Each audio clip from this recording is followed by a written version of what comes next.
Welcome to our Medicare 101 seminar. Senior Provisions, many of you may know us from our past Medicare events where we've had affordable Medicare solutions out with Keith Knabb. We typically do this in person. And even though we really wanted to this time, unfortunately, it just made sense for us to continue to do things remotely right now for everyone's protection. So hopefully next fall, Keith, we will have you back in. We're going to get started. Let me just introduce Keith Knabb with Affordable Medicare Solutions. Behind his back, I call him the Medicare guru. There's no one that I know that knows more about Medicare. And I told him this morning I'm going to be listening intently because I need an update and I need a refresher. So with all of that, just remind everyone, Senior Provisions helps families navigate through senior care options. And I want to make sure you know that our services are no cost to you. You can find out more about Senior Provisions. If you're looking for assisted living or in-home services, you can reach out to us at seniorprovisions.com. And my information will be in the chat feature. So if you're not familiar with Zoom, if you go down to your toolbar, you will find the chat feature. You can click on that, and then you can find the contact information for Affordable Medicare Solutions, as well as our information from Senior Provisions. Well, Keith, we have a lot to cover. Good morning. Good morning. Thank you very much, Amy. I've always enjoyed working with you and Senior Provisions. It's been many, many years now. We've spotted a lot of churches, haven't we? My job as a Medicare educator is to help everyone, and unfortunately the government doesn't send people out to teach on these subjects. I think it probably should, but both Social Security and Medicare do not send people out to teach on this anymore. So my staff has been filling the void in Atlanta. We teach at all major hospitals, we teach at most major churches, but let's talk a little bit more about my agency. It's Affordable Medicare Solutions. It's not just me. I have 8 employees. We're growing. We have thousands of clients. This is our 25th year in business in Gwinnett County. And we're also the most award-winning agency in Georgia, the largest Medicare planning agency, and also the largest provider of Medicare education services. So this is a fun career. And she called me a Medicare guru. Well, I call myself a Medicare nerd. And embrace the nerds, because you got a good CPA for your tax nerd needs and your lawyer for your legal needs, and Amy can be your nerd for assisted living placement. So embrace the nerds, please. Now let's talk about Medicare. I'm going to share my screen, and as I do this, I will let you know that all of our services for Medicare planning are free. There are no charge for our services. We get paid through the system. This is called a beginner's guide to Medicare, but even if you're in Medicare already, this is an excellent resource to understand why Medicare has changed over the years and where it's going in the future. So our first screen, though, will be a compliance screen. And this presentation is for educational purposes only. I, of course, am not employed by Medicare. I am presenting as a public service. Complete information is available at the federal website called medicare.gov. We're not going to talk any company names or prices or plan names today. And additional educational flyers are available at our website. And they're really good. They're one-page flyers on each subject matter. And I have a 10-page Medicare booklet about Medicare. That's amsplans.com. And Raquel will put that in the chat box. So you'll have the web address and the YouTube channel address. So go back to the 1960s. To 1965, the problem was seniors were working and then they retired and they didn't have health care. And that's a major problem. So Medicare was created as a federal program for all the people in the United States who are retiring at age 65 to get health care. And also they would receive it, the non-working spouses would receive it under their working spouse's work history. That's important that you understand that's a federal program. Medicaid is different. Medicaid is a state and federal cooperative program, and the Medicaid can vary by state. Veterans benefits are different, and also the Affordable Care Act is different. So you can have Medicare with your group health insurance. You can have it with Medicaid, and you can have it alongside your veterans benefits, but you cannot have Medicare alongside the Affordable Care Act. So if you were using personal health insurance from the federal marketplace called Obamacare, you have to turn that off in order to turn on your Medicare. You're required to do that. Very important. And when they designed this program back in the 1960s, the average age people were living were 66 or 67 years old. So they thought this would be a short-term safety net program. Well, it's not. Obviously, we have people living much longer today. And so they still turn it on at age 65. And that was the first type of eligibility if you want to start your Medicare at 65, if you're not working at a large employer, for example. And some people raised their hands and said, well, wait a minute. You know, Bob is working at the factory and Bob got hurt. He's only 52 years old.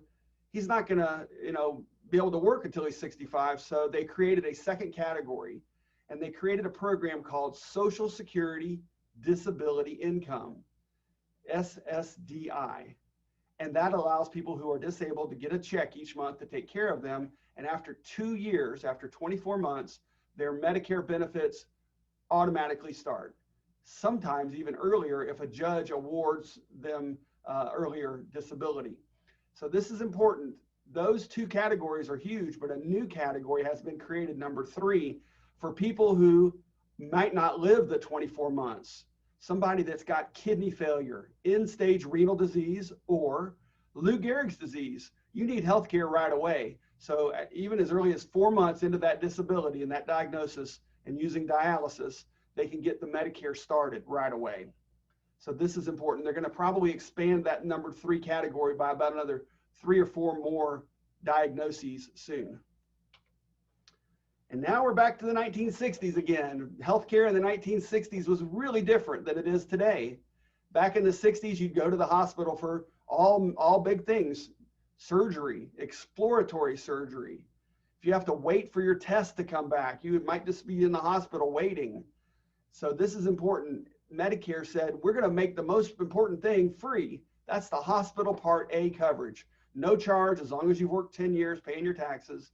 And we're going to give you this Part A for free. And they created the outpatient portion of Medicare as sort of an afterthought, a very minor consideration, because very little was really done on an outpatient basis. Flip that to today, more than half of medical care is outpatient. You have hip surgery, hip replacement, knee replacement are outpatient surgeries, not inpatient. And so more than half of Medicare spending is now outpatient. There is a premium that does change from time to time and goes up a little bit. This year it's $144.60 per month per person. I doubt that's going to increase next year because of the economy, because of COVID. So that's your Part A and Part B, and no other healthcare system does this. Medicaid doesn't do it. Veterans benefits don't do this. Group health insurance doesn't do this, and Obamacare doesn't do it. Only Medicare does it this way. So the government knew that was a problem, and they knew, and they studied what was happening with all the baby boomers approaching age 65, and they also looked at what the employer insurance market was looking like, and they said around the year 2000, they said we need to start modernizing Medicare. They studied it, did some committee work, and passed the Medicare Modernization Act in 2003. It took them 2 years to 2005 to start implementing the new options. Pay very close attention that I used the word option, because they knew they had 35 million seniors that were participating in Medicare, and as politicians, they did not want to upset 35 million voters.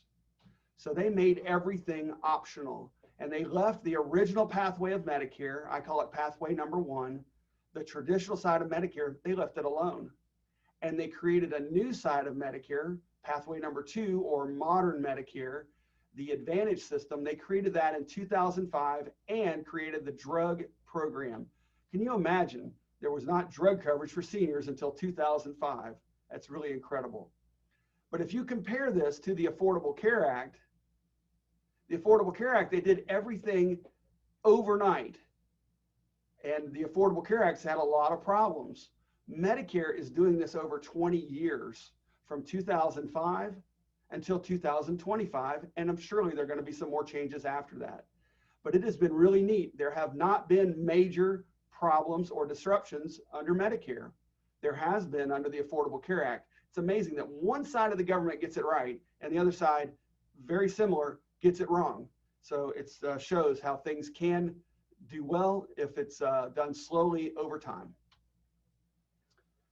Here we are in the 1970s again. 1970s, on the original side of Medicare, people were complaining that Medicare didn't cover everything, didn't cover drugs, didn't cover deductibles and things, and people were complaining, and insurance companies love to hear that because they can then create a solution. Insurance companies created a myriad of little insurance policies all over the whole United States, willy-nilly everywhere, and they didn't work the same. One in Washington State would be different than California or Georgia or Florida. So the government stepped in the 1980s and said, hey, let's standardize these things. We're going to standardize them, and we're going to make a mistake. The government said, we're going to make a mistake, and they did. They started using letters again. After naming Hospital Part A and Medical Part B, they created these new standardized Medicare supplement plans, or Medigap plans, to fill in the coverage gaps of Medicare with the alphabet, A, B, C, D, E, F, G. That was a mistake. They should have used Roman numerals or something else, not letters, but that water has gone under the bridge already. So in the 1980s, with this standardization, it made it easy for somebody to buy something and know that if they traveled across the country, it would be identical in each state. And then in 2005, you added a drug coverage to this traditional side of Medicare, and now you have a 3-card system. You have your Medicare ID card, your Medigap card, and your drug card. I have people that come in with their mother's purse and they'll say, hey, I don't know what mom has. She had a stroke, and they throw everything out on the desk, and I have to help them dig out what 3 cards apply to their mother. Now, if you have a Medicare.gov login, it's easy. We can see what a person has, and we don't have to dig through their purse anymore. So the government has improved that.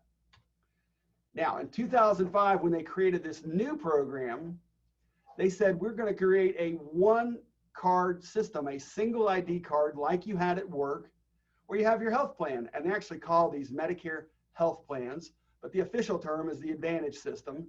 And this is where you see that Medicare has HMO and PPO networks.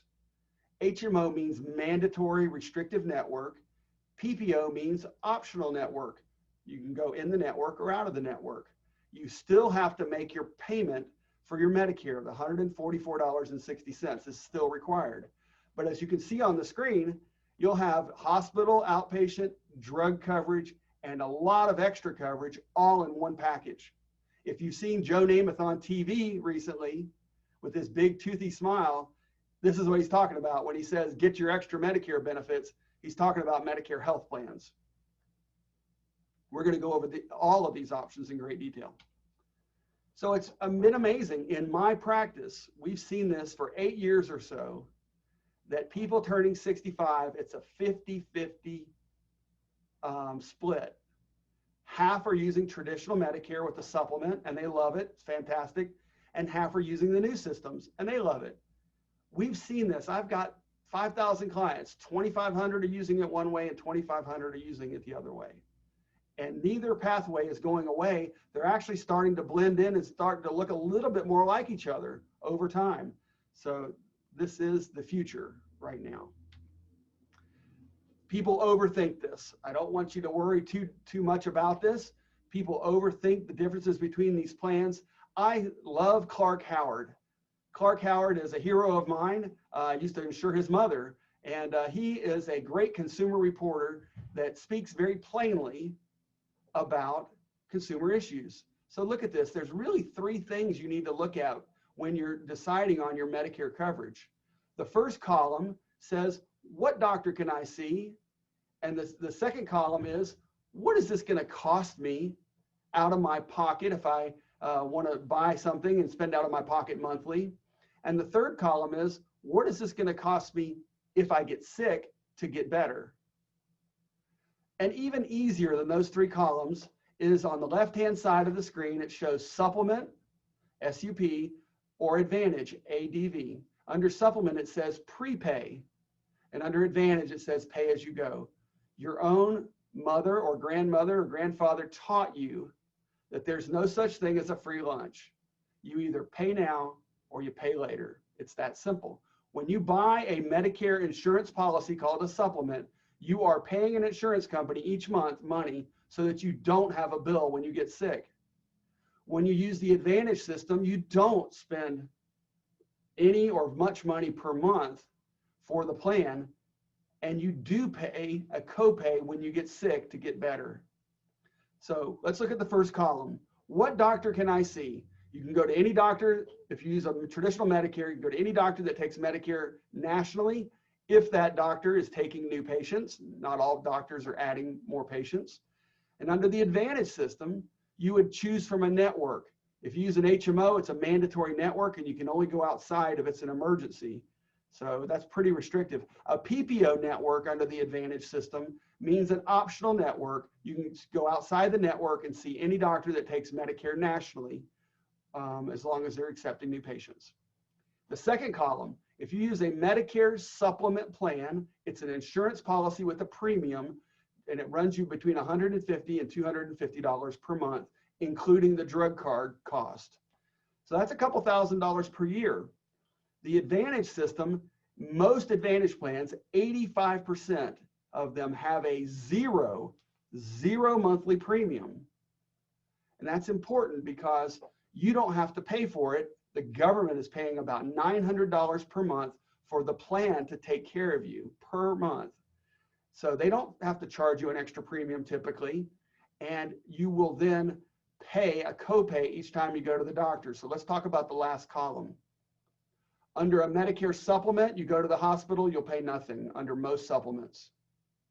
Under the Advantage system, when you go to the hospital, you'll pay about $300 per day for the first week. After that, it becomes free, but that first week could cost you $2,000.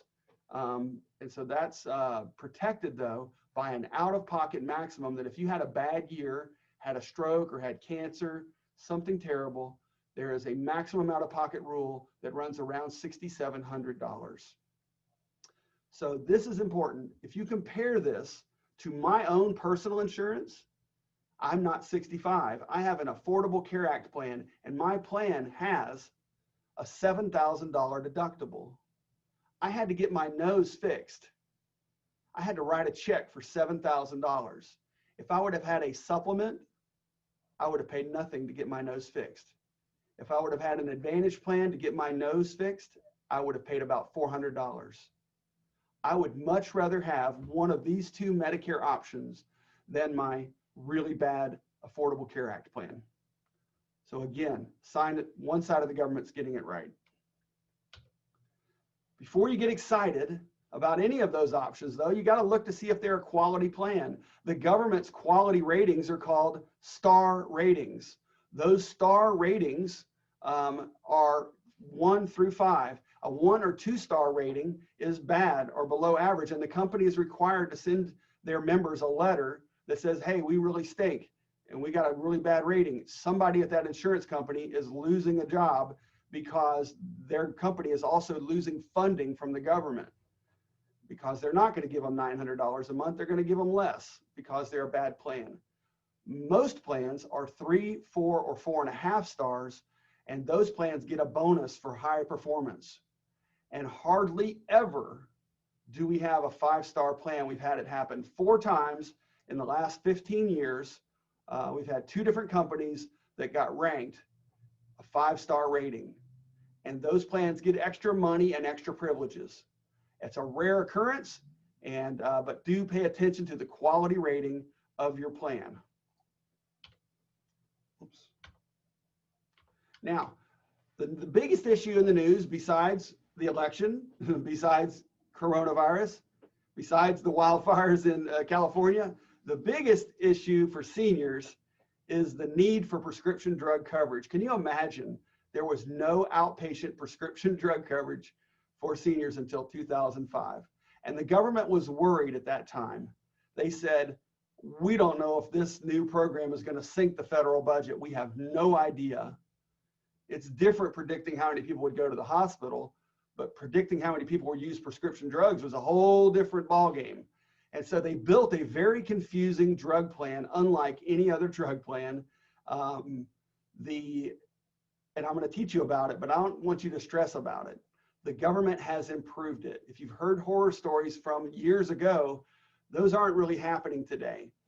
There was a thing called a donut hole back in 2005, and the government saw how bad that was affecting people. And so starting in 2011 until 2020, they shrank this problem part of this program so that you now have coverage. It used to be that you would end up with no coverage for a while under the Medicare drug program, and that's not the way it is anymore. So let's look at the Medicare drug plan.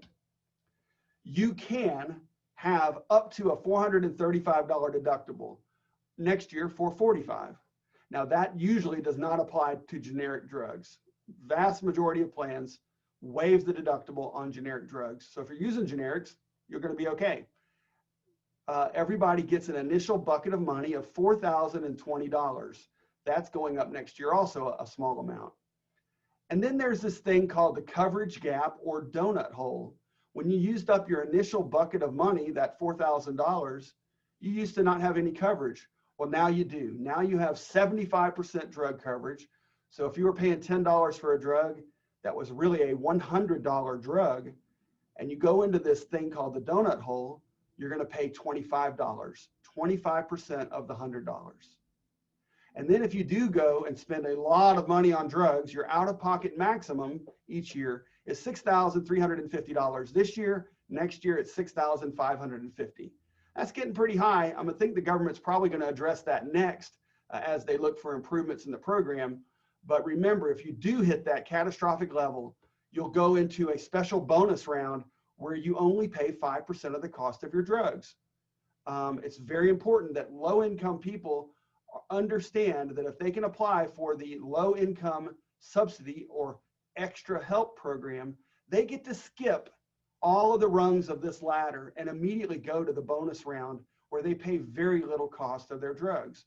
If a low-income person is spending $200 a month on insulin and they apply for the low-income help program, they'll pay $8.95 for that insulin instead of $200. A huge deal. And 20% of seniors who are qualified for that program have failed to either apply or reapply. And we'll talk about that in detail. The drug program, though, what you need to really worry about is just making sure year by year you're on the right plan. Do not stress over this. Know that it's actually fairly easy now using the Medicare.gov personal login called My Medicare. You use that login and it'll know what drugs you're taking. The pharmacy reports the information back to the website. So you go in there and you put in your pharmacy and you make sure you check off the drugs you truly are still using. You hit go and it tells you immediately, yes, you're on the right plan or no, you're not. It doesn't ask you to look at all 28 drug plans. You can, but it'll tell you right away, here's the plan you're on and here's the right one. And the average savings, the average difference per person when they do this is $720. That's $60 a month times 12. That's a huge savings for you. And if that's a husband and wife, that's over $1,400. Don't throw away money and don't stay on a drug plan. Don't set it and forget it. October and November each year, you can do a quick drug review and pick the right drug program for the next year. Now, if your drugs are tied in with your Advantage PPO plan, it's a little couple of extra steps. We do all of this for free for our clients, but it's not hard. We do it for free for any of our clients that want us to do this. If you're taking care of a parent or you have a neighbor that you're helping out, they need to learn to do this. $1,440 for a couple is a lot of money. That's a trip, that's staying out of debt, that's getting a car repaired. Very important. So let's talk about what the low-income people get. Let's say somebody had decent income, their spouse passes away, and their income goes down by half. Well, they might be low income all of a sudden. That's just what happens. And so Social Security has a program where they'll pay up to $33 a month to cover the cost of the drug plan premium. And if the person is sufficiently poor, at a next level, they'll also throw in that special ability to get their drugs at no more than 5% or $9 for brand names or $3 or so for generics. And they also throw in another bonus. They waive the deductible and they waive the donut hole and all of those other rungs of the ladder and put them immediately into that extra bonus round. So low-income people need to do this. And if somebody has applied and was turned down, they need to reapply. You can reapply every 6 months or every year, whatever you choose. It's a free service. Now, all that being said, sometimes there's still extraordinarily high-cost medications. I have clients that have drugs that are $30,000 a month. That's $360,000 a year, $350,000. And generally with those high cost drugs, they'll have patient assistance programs. So I have some drugs that 5 years ago were $25,000 or $30,000 a month, and now they're $50 a month because they've recouped all of their research and development dollars. Well, the government allows them to create patient assistance programs to help people with the cost of those drugs, sometimes tied to their income, sometimes tied to their condition. So if you suffered from rheumatoid arthritis, there may be a program for arthritis sufferers, and it might not even ask about your income. Or it might be a blend of both. If you are taking generic drugs, you can use a tool called GoodRx. GoodRx is a website and an app for your smartphone, and I use it all the time. I even buy my pets medicines this way. But GoodRx is really good for generics because you might find the right drug program to be on, and it might say a drug is $8, and you might find out under GoodRx it's only $2. You are allowed to use your GoodRx card and your Medicare card at the same time, but not double coupons. You can't use them both at the same time on one drug. Tell your pharmacist ahead of time, I'm going to take this GoodRx coupon for one drug, my other 3 drugs, I'm going to use my Medicare card. Tell them beforehand. You don't want to make your pharmacist upset by having them to undo the billing. They're already busy enough. Don't give them extra work. You want them to like you. All right, a lot there said on prescription drugs, and if you have questions, we'll come back. I can come back to this at the end, and we'll answer those questions. And I see we're already getting some questions in the chat box. I promise we'll go over all of them. Let's now talk about modern innovations, because Medicare was modernizing and the government was modernizing on its side, but the government also said, we want to let the health plans create their own innovations. We don't want to tie them down. We want to let them be creative. Well, let's talk about number 1 on this chart is preventive care. No one today thinks of preventive care as any sort of super duper modern innovation. Every health plan I've ever had over the last 35 years has had annual checkups and immunizations. Well, Medicare did not. Medicare first tested it in 2005 until 2010 under the Advantage HMO and PPO plans. And then said, all right, this looks good. Let's roll it out to everybody in Medicare starting in 2011. So that's been 10 years now. We have full preventive care in all of Medicare. All sides of Medicare does. And that's really important because I've even had some doctors and nurses recently say that Medicare doesn't provide preventive care. Yes, it does. Of course it does. It's been that way for a decade. Might not cover every single test the doctor wants to do, but it covers 27 items. So if your doctor does order something different, he needs to warn you, you might pay a copay or 2 for something extra.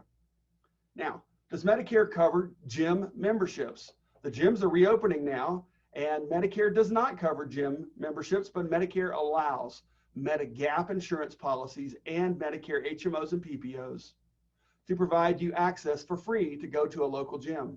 And why would they do that? Because it drives down medical costs.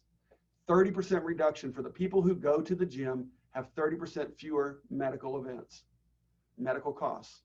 Now, does Medicare provide dental, vision, or hearing aid coverage? No, it might in the future, but right now the Medicare health plans, most of them provide a dental component.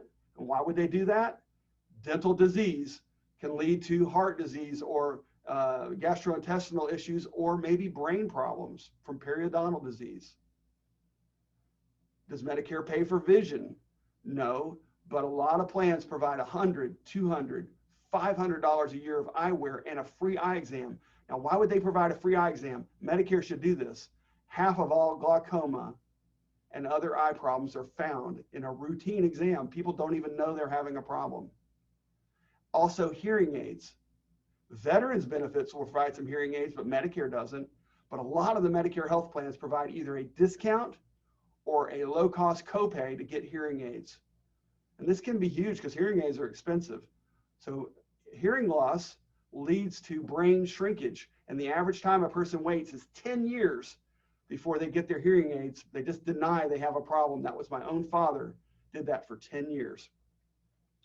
Well, number 3 here is a new thing, which is an expansion of Medicare's at-home services. Very few plans are adding true at-home care. Like 1% of plans are having adult daycare or at-home respite care for caregivers or providing cooking or cleaning help. But they're testing it. A few very small sliver of plans are. But a lot of plans are providing home delivery of over-the-counter medical items, delivering to you vitamins, antacids, sunscreen, other medical items to your home for free. They give you a credit, maybe $30 a quarter or maybe $150 per quarter of free stuff that you're already buying and putting in your medicine cabinet. They're also, a lot of them are providing transportation services. So if you do need help getting to the therapist or the doctor or back from a surgery, medical transportation services, that's normally not under Medicare unless you're in an emergency situation. But the big one is the number 4 item. Number 4 item is the big one, and this is what will save Medicare. Number 1, 2, and 3 are great items, but number 4 is going to be what saves Medicare financially from getting over budget. And there are 2 items in there. It's called chronic illness management, or also care coordination.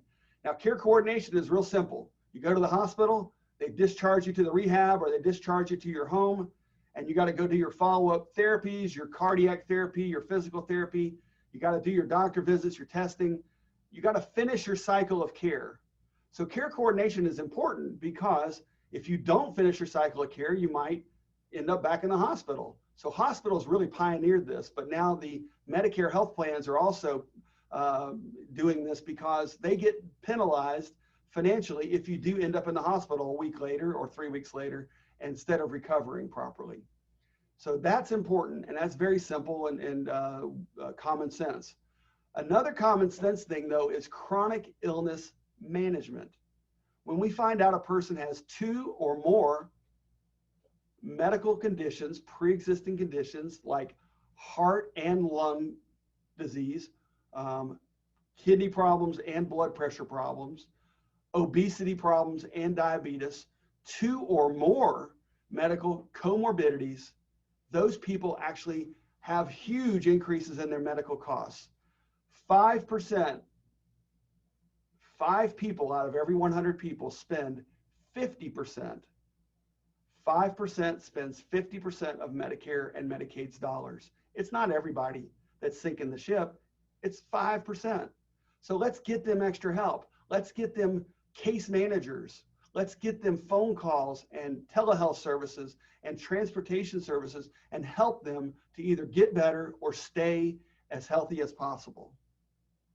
That's what's going to save Medicare. All right, we've talked a lot there on a lot of subjects. Let's talk about enrollment periods. Enrollment periods means when can you sign up for Medicare or when can you change your Medicare. So everybody, when they're turning 65, gets their initial election period, or if you're disabled, when the judge awards you your Medicare, that's your initial election period. That means you're just entering into Medicare. But some people are working past age 65, and I have a video on our YouTube channel called Losing Employer Coverage. And because when you're losing employer coverage, that's a different event. That's a special enrollment or special election. And this is where my staff does an extraordinary amount of talented work, because the special election periods are often misunderstood. You can be moving. Maybe you're leaving Gwinnett County and going to Tennessee or to Athens or some other place. Maybe you're losing a job. Maybe you've lost a spouse. Maybe you're getting married. There are different special election periods. It's very similar at work when you had qualifying events like birth of a baby or divorce and other things that happen where you can activate your work benefits. Well, with Medicare, they're called special elections, and this is where we do work 12 months a year. And it's usually about a 60-day window around that event. So sometimes people will call me and say, Keith, my mom moved here 3 months ago. And I'll say, well, did you ever tell Social Security that your mom moved here? Well, no. I say, okay, let's go report it to Social Security. And now we're going to get a special election to manage her Medicare. Okay. And even the hurricanes and the pandemic have gotten special election help. So we're having a busy hurricane season already this year. Now, everybody that's in Medicare also gets the annual election period. That is from October 15th to December 7th. They stop it on the 7th because that gives insurance companies 3 weeks to get around the Christmas holiday and the New Year's holiday, to get 3 weeks to process an application and get somebody an ID card before January 1st. And that's a busy time. So they stop it on December 7th. I have people call me all the time at the end of December wanting to do things, and I'm like, you missed it. They also give us extra time at the start from October 1st to October 14th as a preview period at the Medicare website, where it is turned on to show us the year 2021 benefits, but we can't actually do anything until October 15th. And all of those changes take place for January 1st. That's the annual period. And a new period that has been given to us is called the Advantage election period, which is January, February, and March.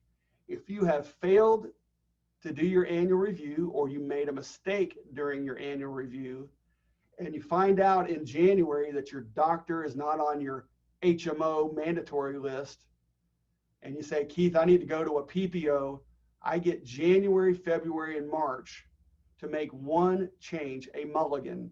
So you get that. I'm just not allowed to call my clients and tell them this. It's a weird rule on the second page of the Medicare and U book. The government puts it there and says, well, people should read about it. They don't let me tell my clients that during that time period. I can only teach the class about it, and you can be a good influence and share that with your friends. If they're having struggles first quarter, just have them call me. We can usually fix things and smooth things out. If somebody is a special needs person with either low income or those chronic illnesses, they can also fix their plan year round, all 4 quarters, one time every 3 months. Now, if they don't do things right, what happens? You're going to get penalized. That's what the government loves to do, is to tax and assess penalties. Well, COBRA is something that commonly causes penalties. Don't take COBRA instead of Medicare. I'll give you counseling on that. If you'll call my office, I'll give you free counseling. The government is trying to fix this, but as you know, much of the government is not talking to each other right now. So this has been studied for 2 or 3 years, and it just hasn't made its way through Congress yet.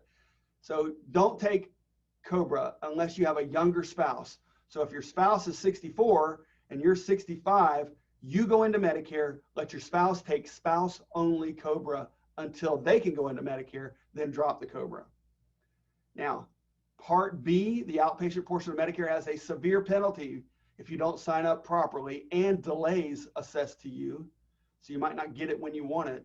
And that's a severe penalty. And Part D, the drug program, has a sort of minor penalty, not so bad. And also high income earners get assessed further penalties due to their income. And you can appeal those penalties. I have a video on my YouTube channel about high income and Medicare that'll teach you how to appeal those penalties. Low income people don't pay any of these penalties. So low income does not get penalized. That would be silly. They do not get penalized. I know everybody feels at this point they're ready for the 100-question test because you're all Medicare experts, right? No, of course not. And we're going to spend about 10 more minutes talking about some things Medicare doesn't cover. We'll do a little recap. And then I have 2 slides on Medicare and COVID that'll be very helpful about the amazing improvements Medicare has made during the pandemic. So remember, Medicare doesn't cover everything. If you want permanent dental coverage and not just as an add-on each year to an Advantage plan, you need to buy a separate dental program. talk to your dentist first. You'd want to choose a dental program, and I can help you with this, a dental program that has your dentist in the network, otherwise they don't work so well. Critical events. Medicare, of course, covers heart attacks, strokes, cancers, but maybe you want to have an extra $10,000 or $20,000 on hand in case you have one of those critical events, because you're going to need a lot of extra care for 2, 3, 4, 5 months, and you might want some extra money so you don't deplete your savings. You can buy extra coverage. Just like with life insurance, Medicare does not pay to bury you. You'll need your own money or your own life insurance to pay for burial. I've had that question before. The big one is the last one, home care assistance or assisted living home assistance. So Medicare does not cover having someone come and cook and clean. 1% of some Medicare plans are trying that, but as a rule, Medicare doesn't cover it. And Medicare does cover skilled nursing. So what people get confused is they're like, well, my mom went to the rehab center. She was there for 20 days and it was free. And now they're saying that she doesn't have any coverage because they sent her home, and I need somebody to come in and bathe and cook for my mom. Well, you have to have long-term care insurance.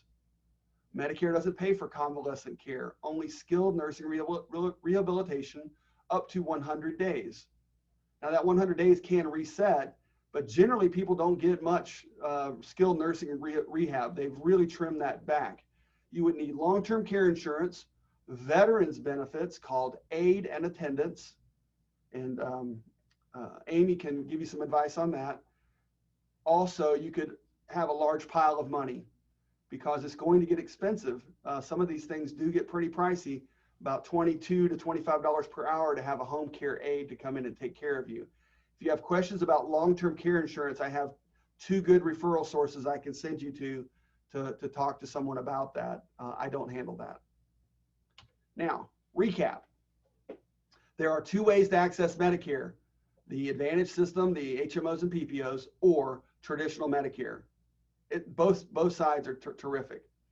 Half of people at age 65 are on the new plans and half are on the traditional plans. Your decision is not permanent. Every month we're moving people from the Advantage system to a supplement or vice versa. Let's say they moved. Let's say they've had a special occurrence. Let's say they're on teacher's retirement and they want to leave the teacher's retirement and do something else. Every month we're making people changes between these 2 systems. Mostly it's at the end of the year. Medicare does not cover everything. You've got extra things you might need to purchase. You need to do your review every October 15th to December 7th. And remember, the special people, the low income or chronically ill people, get additional privileges and plans. So if you do know somebody in that boat, they need to call me and not wait till the end of the year. They need to call me right away. So it's always a process. It's always a process, whether you're retiring or whether you're turning 65. You want to do this about 3 months prior to your event date. And Medicare takes about a month to get your Medicare ID card to you. It's really through Social Security that they do this. They generate your Medicare ID card. It comes to you online through an alert or through the mail. The mail's running slow right now. And then you can shop for a couple months, talk to your doctors. I can show you the right plans, make a choice.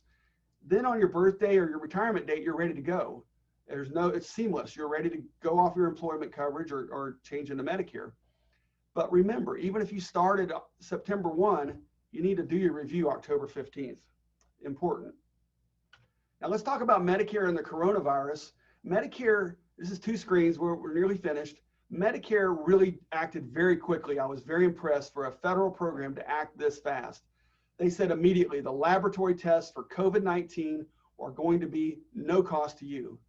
And some of those tests back in March and April were ridiculously expensive.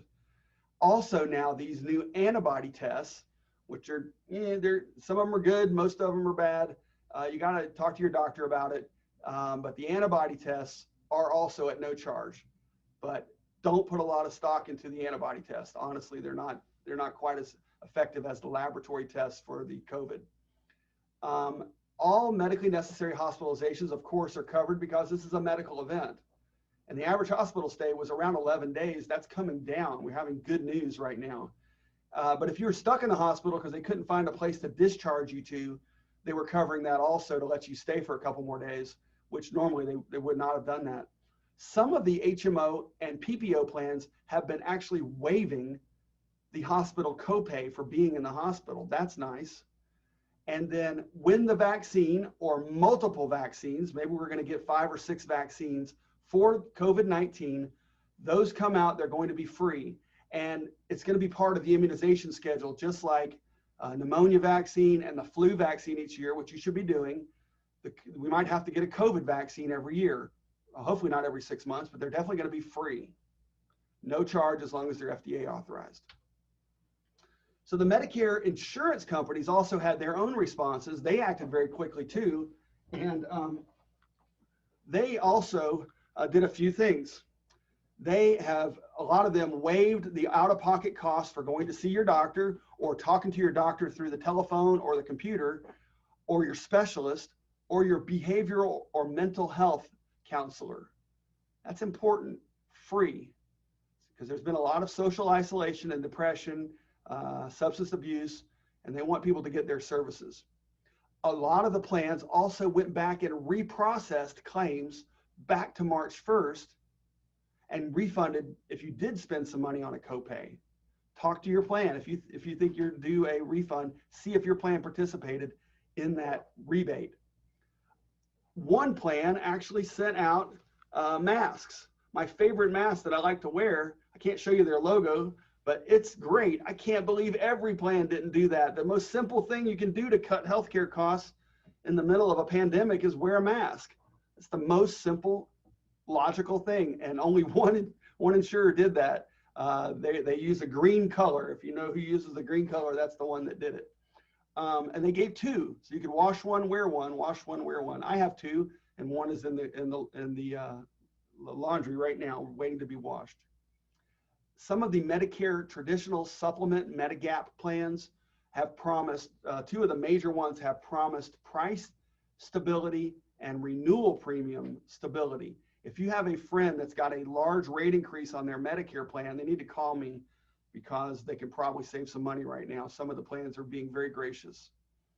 Also, Medicare approved special expansion to our enrollment period from that January, February, March. They moved it out to June 30th. We think if we have a flu outbreak, praying we don't, but if we have a flu outbreak and a COVID outbreak in October and November, we think they're going to give us some extra relief during that time period, just like they would for a hurricane. So we're expecting some extra relief. So this is my company, Affordable Medicare Solutions, and we have 8 people here to help you. We do very high service. If you look at our Facebook and Google star ratings, we are incredibly rated with hundreds upon hundreds of reviews and lots of testimonials. And our website is terrific, amsplans.com. Our YouTube channel is terrific also. Our phone number is 770-945-5261. Just call. We work normal business hours, 8:30 till 5:30, Monday through Friday. If you do need a night or weekend appointment, let me know. Now, I want to have Raquel come on. You can unmute yourself, Raquel, and let's talk about the questions that are in the chat box. And anybody else also, if they have a question, they can put a new question in there. Go ahead, Raquel. We currently have one, and it's, is there a specific option you should choose if you're still working with a large employer, married, and have minor children still in the house, 15-year-old high schoolers? Okay, good. If you're at a large employer, which means 20 or more employees, some people think a 20-person law firm is a small employer. Well, Medicare calls that a large employer. If you're at a large employer and you do not have a health savings account, an HSA, you should activate Medicare Part A. That's free. And you would still participate in the employer plan to cover your wife and children. Now, if you ever left that employer, you would activate Medicare and you would do spouse and family only COBRA to do the COBRA insurance on the spouse and kids. Now, if your kids are getting older and into college, they might also do their own personal Affordable Care Act plans. But while you're working at a large employer, Part A only is great to activate. There's no charge. And if you do go into the hospital or rehab center, Part A will help cover those bills and reduce your employer out-of-pocket maximum. Now, if you're using a health savings account, you can't activate any part of Medicare. It'll disallow you from making, and your employer from making any contributions to your savings account. If you're at a small employer, 19 employees or less, it is generally better to go into Medicare. You have to start Part A and Part B. So it stinks if you do have a wife and children that need coverage, you're going to participate in the employer plan, you're going to pay for them, and you're going to pay for Medicare. So you're going to have to start paying an extra $145 a month because the employer plan won't work properly. Medicare becomes primary at a small employer. So typically, we're going to move people onto Medicare plans and off of the employer coverage. It just depends on the family situation. All right, do we have other questions? All right, it's important. All of the services we provide are free. Our education services, our enrollment services, our annual services of helping our clients. We are a Medicare resource center, law firms, assisted living placement services like Amy's, social workers, case managers, churches. They use my office as a sounding board to find out, get good information on Medicare, to save people money, to fix crisis management when people are in crisis, like a stroke or a family member that's gotten fallen or gotten sick. We help out, and we love to help out, and all of our services for Medicare are absolutely at no charge. Thank you so much, and just wish for everyone to continue to be well, and know this is a difficult and challenging time, but you have a lot of wonderful, heartfelt resources. Yep, and absolutely, Keith is demonstrating, please wear your mask. Again, I'm with him. I don't know how it ever got political. It's a protection for you and for the loved ones around you. And our older adults have been hit particularly hard. So we want to minimize all the risk to you and to your loved ones. So thank you so much. Wonderful resources. And if anyone has any questions, you can reach out either directly to Affordable Medicare Solutions, to Senior Provisions, or to First Baptist of Snellville. Thank you so much and have a wonderful day. Thanks again. Take care.